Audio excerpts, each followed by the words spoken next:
The Doctor is back with another game of doom, a game where no matter how good you are, eventually you will meet your end, and that game is The Earth Dies Screaming for your Atari 2600. Let's go ahead and take The Earth Dies Screaming. Let's pop it in my Atari 7800 Pro system and see how it holds up today. Let's go to the game. The Earth Dies Screaming was published by 20th Century Fox and carries a copyright year of 1982. The game seems to be named after a 1964 movie, but the game itself shares very little with the film beyond its name. The manual opens with the following: the objective: save the Earth from the diabolical Trillions. They have set up attack bases which launch kamikaze satellites and Trillion fighters. You must stop them. Every satellite that gets by you will explode on Earth and drain your energy sources. Every time your space destroyer is hit by Trillion fighter fire, more energy is lost. To regain energy, you must seek out a Trillion attack base and destroy it. It is very important to keep your energy level high. If you lose it all, the Trillions will have a celebration as the Earth dies screaming. The Earth Dies Screaming is a single-player game with one standard mode of difficulty. For the controls, you move your space destroyer with the joystick, moving around a 3D-style environment, and hold down the button to fire. The radar on the top shows you and the enemies, including enemies that may have gotten behind you. When an enemy is in front of you and close enough to you, they will show up on the main screen. There are two main types of enemies: bluish-purplish Trillion fighters and the more colorful kamikaze satellites. When they're on screen, you can attack them. Your tracking system will automatically track how they move vertically. You just need to focus on aiming horizontally with the joystick.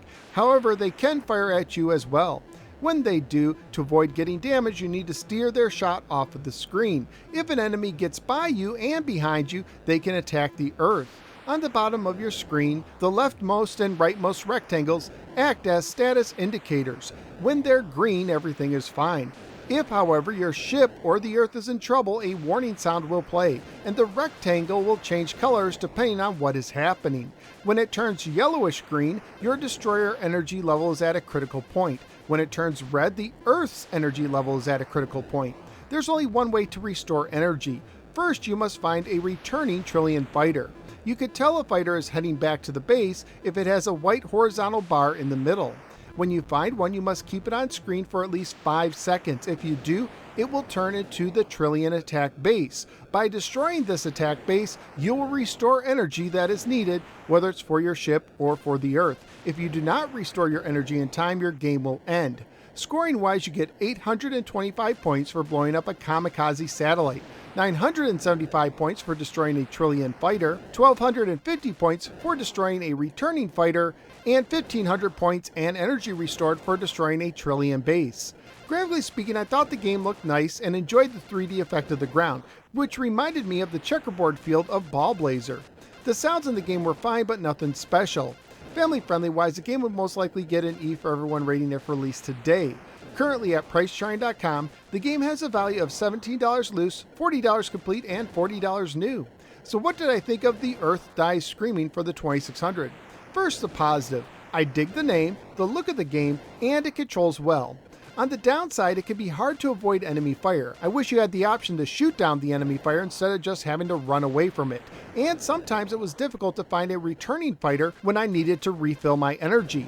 But the biggest problem with the game is the lack of variety. After a while, I got tired of seeing the same enemies over and over again, and the game started to feel monotonous.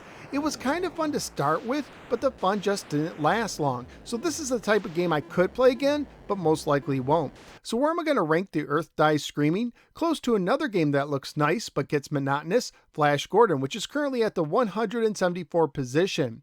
And in this case, I'm going to give Flash the edge since it does have just a little bit more variety. So out of the 228 games that are now ranked for the Atari 2600, The Earth Dies Screaming is avoiding enemy fire at the 175th position. The Earth Dies Screaming has a nice look, but just needs more variety. That's just my opinion. What do you think? Let me know in the comments below. Also, please like, share, and subscribe. Follow me both on the Facebook and the Twitter. Click the bell so you don't miss any future videos. And sign up at patreon.com/NoSwearGamer just like Caleb J did to support the show and gain access to exclusive perks. Thank you for giving me a little part of your day, and I look forward to seeing you next time on the next episode of the No Swear Gamer. Take care, especially if the fate of the entire planet is in your hands.